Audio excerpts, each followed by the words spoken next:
Boa noite a todos. Estou gravando com 2 aparelhos para evitar de que um não dê certo, né? Então temos 2 opções.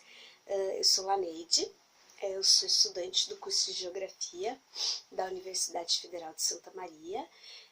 Eu sou estudante aqui do Polo de Sapiranga e estou então iniciando essa gravação de um vídeo que nos foi pedido, né? É um trabalho, na verdade, sobre, a princípio, é uma leitura de um texto, tá? E posterior, então, gravação de um vídeo com a discussão do que se leu neste texto, né? São trabalhos distribuídos pelo tutor, pelo professor, onde foi distribuído alguns textos, e para mim, em individual, ficou então o texto Relações Étnico-Raciais na História e no Brasil, é um texto de Amílcar Araújo Pereira. Esse texto ele é encontrado no material da Fundação Vale e tem como título, né, esse material, tem como título Educação e Relações Étnico-Raciais no Brasil, trabalhando com histórias e culturas africanas e afro-brasileiras na sala de aula. Eu fiz por escrito, né? Achei mais fácil eu fazer primeiro a minha ideia por escrito e agora eu vou desenvolvendo, então vou estar olhando também para o computador, né? Mas é a produção da minha discussão, tá? O autor, então, né, o Amílcar, ele começa esse texto, esse artigo com uma frase que é a seguinte: raça é uma construção política e social, é uma categoria discursiva em torno da qual se organiza um sistema de poder socioeconômico, de exploração e exclusão, ou seja, o racismo. É uma frase, então, de autoria de Stuart Hall, que escreveu em seu trabalho da diáspora, identidade e mediações culturais, e o Amílcar já inicia o artigo dele com essa frase. E quando ele começa a escrever sobre essa frase, ele destaca a questão de raça, né? Raça é uma construção política e social. Amílcar já inicia o seu artigo analisando essa frase de Stuart Hall e coloca a sua posição, né? O seu destaque nessa frase, que é, então, sendo a raça como uma construção política e social. Amílcar, ele começa esse artigo falando sobre o conceito de raça, conceito ao longo do tempo utilizado, né, para se trabalhar esse assunto raça.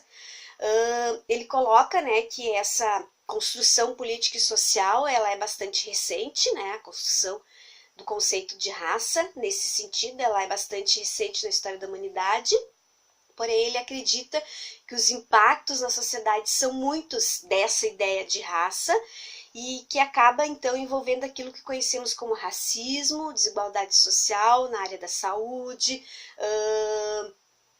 no mercado de trabalho, na área da educação, e dentro da questão da área da educação, ainda comprometendo os próprios currículos, conteúdos curriculares, né, selecionados para a gente trabalhar em sala de aula. Ele acha que daí, então, a gente pode perceber um caráter bem eurocêntrico quando a gente trabalha esse conteúdo em sala de aula. Quer dizer, dentro desse contexto, currículo, trabalhando raça, preconceito, racismo, desigualdade racial, na verdade se trabalha sempre num caráter eurocêntrico. O que o autor quer dizer? Que, na verdade, muitas vezes as crianças, eles não têm, né, os grupos sociais em que com quem a gente trabalha em sala de aula, muitas vezes não tem visto em livros, visto em materiais didáticos, as suas próprias memórias, as suas próprias histórias do seu povo, história da sua cultura. Então, na verdade, os livros nos trazem ainda um caráter bem eurocêntrico, né? Parece que deixando de lado esse povo, essa raça, essa cultura que é tão importante, né? Tá? O autor Amílcar, ele faz uma análise da construção moderna da ideia de raça, né? Ele associa, então, as diferenças culturais e morais as características biológicas, genotípicas e fenotípicas. E ele acaba hierarquizando os diversos grupos humanos, né? Ele destaca que essa visão moderna de raça é uma construção do pensamento científico europeu e norte-americano, desenvolvido então até meados do século XVIII e consolidado até a metade do século XIX, quando aí se destaca muito o contexto do imperialismo europeu, né? Que ele acabava se fortalecendo nesse período, né? No meio acadêmico, isso foi só acontecer no início do século XX, daí que se ganhou força o questionamento da ideia de raça, especialmente nos Estados Unidos. Daí ele cita o trabalho de Franz Boas, né, que viveu de 1858 a 1492. Ele foi professor na Universidade de Columbia, em Nova York, e ele foi, então, na verdade, um dos intelectuais negros norte-americanos, tá, que se destacou. Também ele fala, Amilcar cita no artigo, sobre Du Bois, que viveu em 1868 até 1963, destacando que ele foi o primeiro negro a receber o grau de doutor. Ele foi PhD em História na Universidade de Harvard, né? Ele se tornou uma das principais lideranças políticas negras norte-americanas no início do século passado. Ainda no século XX, os movimentos negros, então, em vários países começaram então a apresentar concepções de raças e diversas doutrinas distintas, que foi o caso, então, Amilcar cita também. Não sei se eu vou pronunciar certo, é Kneim Apia, não sei se é a pronúncia certa, tá? E ela acaba destacando o racialismo como sendo crucial nesse conceito de raça, né? Ao analisar, então, algum trabalho de Apia, Amilcar ele acaba destacando que ela escreve que o racialismo é um pressuposto de outras doutrinas chamadas de racismo, pois é a visão de que existem características hereditárias possuídas por membros de nossa espécie que nos permitem dividi-los num pequeno conjunto de raças, de tal modo que todos os membros dessas raças compartilhem entre si certos traços e tendências que eles não têm em comum com membros de outra raça. Então ela acaba destacando essa característica hereditária, quer dizer, pequenas coisas que na verdade acaba juntando este conjunto, né? E que esse conjunto percebem-se eles mesmos que eles não têm nada em comum com os outros, né? Com nenhuma outra raça. Então são essas pequenas coisas, essas pequenas características hereditárias que Apia acaba trazendo para o conceito de raça. Também ao falar sobre o trabalho de Du Bois, o autor do nosso artigo, Amilcar, né? Ele escreve que Du Bois insere nas discussões sobre raça uma noção mais sócio-histórica do que biológica. E ele questiona também o caráter científico dessa ideia, né? Ainda que identifique, ainda que ele reconhecesse as características físicas, como a cor da pele, os cabelos, o sangue, mas ele afirmava que as diferenças seriam, por mais sutis e delicadas, elas seriam de maneira mais silenciosa, né? Mas definitiva. Isso é que o Du Bois acreditava que separava os homens em grupos, e não só a cor da pele, não o cabelo, não o sangue, sim a maneira como eram tratadas e assim por diante. Du Bois, então, em seu trabalho também escreve, vou ler na íntegra, né, o que o Amilcar destacou do trabalho de Du Bois, que é uma raça, então, é uma vasta família de seres humanos, em geral de sangue e língua comuns, sempre com uma história, tradições e impulsos comuns que lutam juntos, voluntária e involuntariamente, pela realização de alguns ideais de vida. Mas embora as diferenças raciais tenham seguido principalmente linhas físicas, nenhuma simples distinção física realmente definiria ou explicaria as diferenças mais profundas. A coesão e a continuidade desses grupos. As diferenças mais profundas são espirituais e psíquicas. Então, Du Bois, ele acaba destacando que sim, que as diferenças raciais em relação às linhas físicas, sim, são visíveis, mas que, na verdade, as diferenças seriam mais profundas, as diferenças espirituais e psíquicas seriam mais profundas, consideradas por Du Bois mais profundas. Amilcar também destaca que no conceito de raça apresentado por Du Bois, não existe uma hierarquização, ele não percebe uma hierarquização ao Du Bois trabalhar sobre o conceito de raça, né? É muito menos uma inferiorização. Mesmo reconhecendo as diferenças entre as raças, e estando, portanto, de acordo com a visão racialista, né? Cada raça, para ele, contribuiria com as suas especificidades ao longo do processo histórico para o aprimoramento do que ele chama de civilização. Então, na verdade, ele acredita que, mesmo estando de acordo, né, com a visão racialista, ele acha que cada raça contribuiria com as suas especificidades, com seus detalhes, para aquilo que depois ele chamaria de civilização. O autor também do artigo destaca o sociólogo Michael Banton, né, que na década de 1970 já alertava sobre a importância da questão política na definição das relações sociais, não das relações raciais. Banton escreve que não seria prudente elaborar um estudo sobre a ideia de raça sem considerar que as ideias de classe e nação surgiram no mesmo período e espaço europeu e têm muitas similaridades. Banton ele acaba escrevendo que não existe muita separação entre a ideia de classe, nação e raça. Ele acaba dizendo que eles surgiram no mesmo período, no mesmo contexto de espaço, tempo, né? No mesmo período, e também ele destaca que foi num contexto europeu, então eles possuem muitas similaridades, muitas coisas em comum.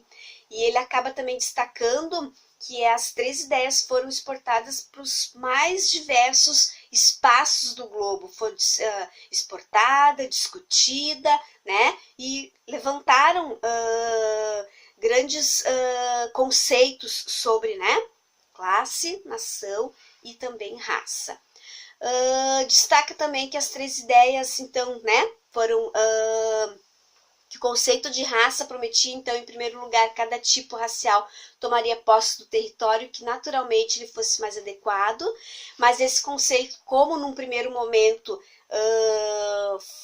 Banton escreveu, que esse conceito seria, prometia essa ideia de que cada raça tomaria posse do que naturalmente lhe era de direito, né, que lhe fosse mais adequado, mas o conceito deu lugar à crença de que os brancos tinham herdado uma superioridade.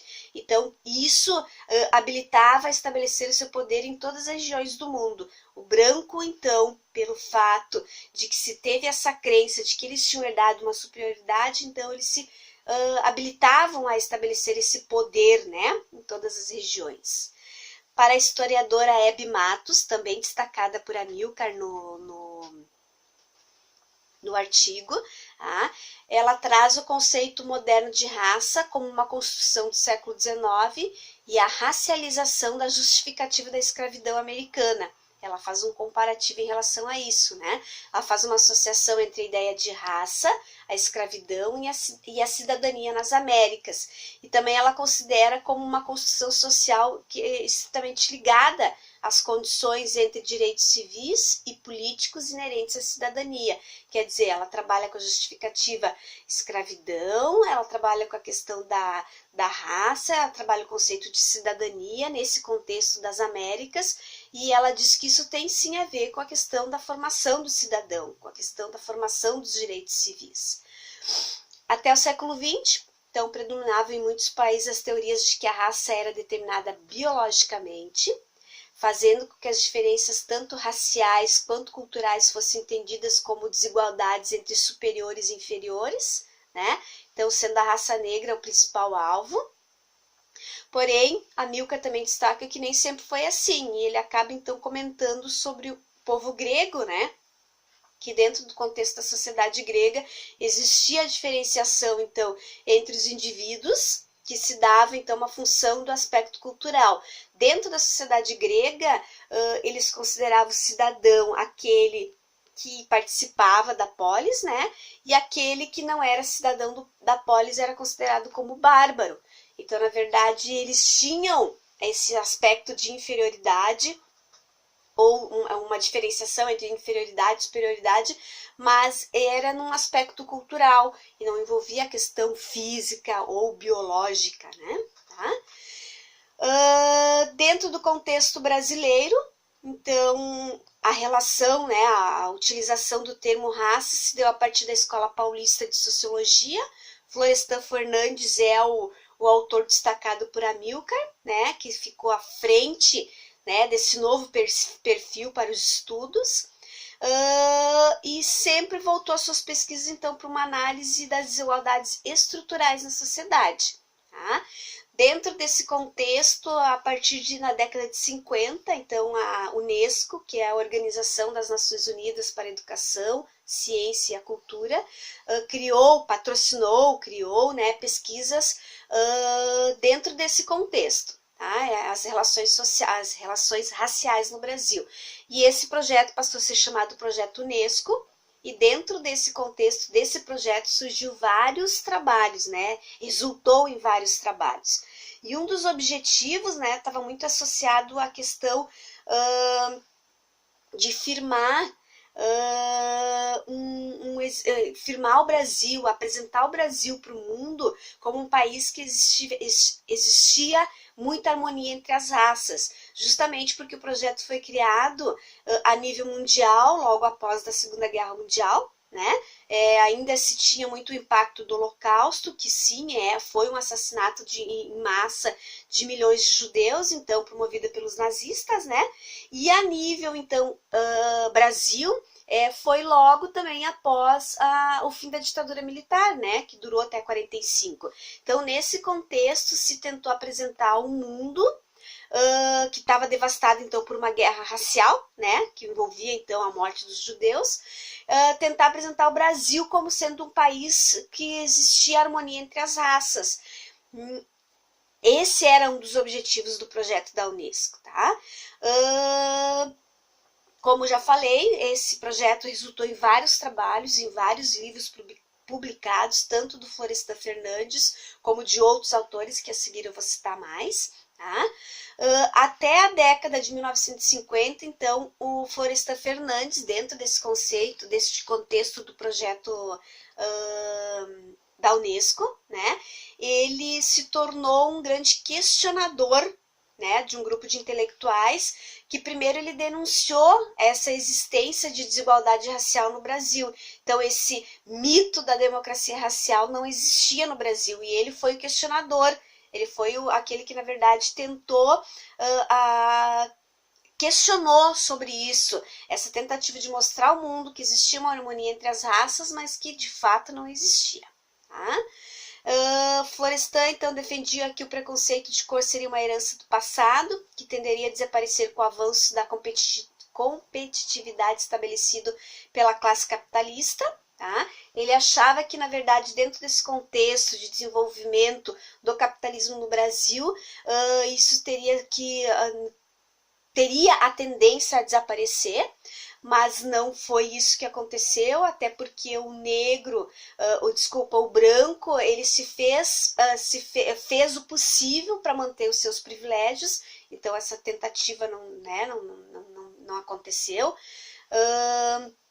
E ainda ele discutia a estrutura social brasileira, né? Ele afirmava que na ordem social escravocrata e senhorial, o escravo e o negro eram dois elementos muito paralelos, que daí depois, com a mudança social, foi eliminado o escravo, quer dizer, logo após a abolição da escravatura foi eliminado o escravo, porém o negro ainda permaneceu, né? E aí ele se converteu em um resíduo racial, em um grande, né? Não o negro como problema, mas essa situação, essa desigualdade racial em relação ao negro, né? Outro trabalho importante também, que foi resultado do projeto Unesco, foi o trabalho de Luiz de Aguiar Costa Pinto, que ele analisou a sociedade carioca, enquanto que Florestan Fernandes analisou a sociedade paulista, né? E o Costa Pinto, então, ele considerava a sociedade carioca uma sociedade em mudança. E ele fez conclusões muito semelhantes a Florestan Fernandes sobre essa realidade das relações raciais, porém, então, no Rio de Janeiro, e Florestan Fernandes analisou, então, em São Paulo, né? O Costa Pinto ele percebia a herança da escravidão como um elemento fundamental para a existência desse preconceito racial aqui no Brasil, mas ele discordava de Florestan Fernandes, pois ele via a escravidão como um mundo homogêneo, sem transformação. Amilcar, então, no artigo também destaca uma outra diferença em relação ao trabalho desses dois autores,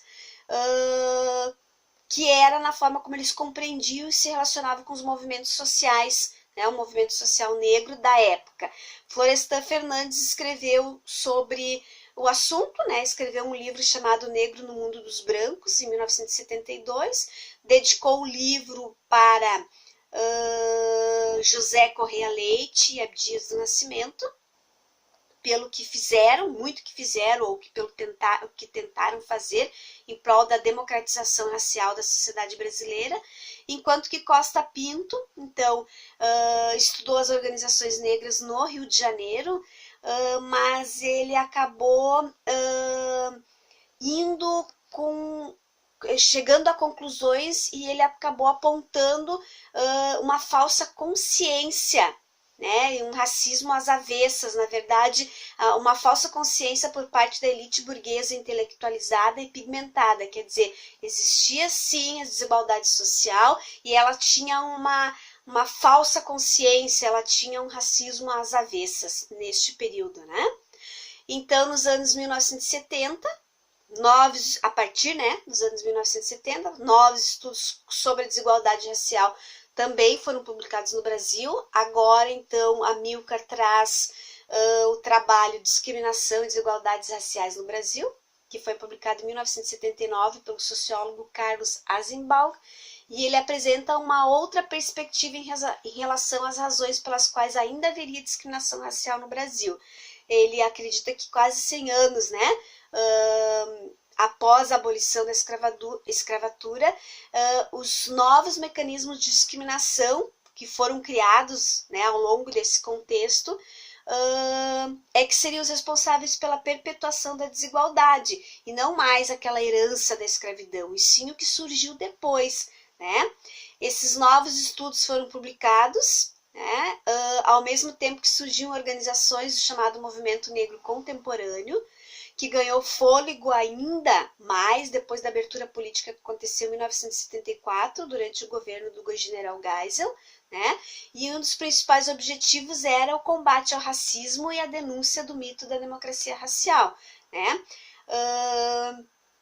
Nos dias atuais, existem muitos trabalhos de pesquisa, né, que demonstram essa perpetuação das desigualdades estruturais no Brasil contemporâneo, e esses estudos eles produzem umas novas interpretações sobre a realidade das relações raciais no Brasil, né? Ele acaba possibilitando bastante importantes reflexões, e isso Amilcar desde o início, onde ele trabalhou o conceito de raça num período século XVIII e trouxe para o período mais atual. E isso, na verdade, se trabalha muito no contexto escola, né? Se precisa trabalhar esse contexto, esses conceitos, raça, classe, nação, a questão do negro inserido nessa estrutura na sociedade, tá? O Amilcar trouxe conceitos que, na verdade, e também trouxe autores que trabalhavam esse conceito, né? Esse foi o foco principal do artigo, na minha concepção, na minha discussão, na minha reflexão. Certo? Obrigada.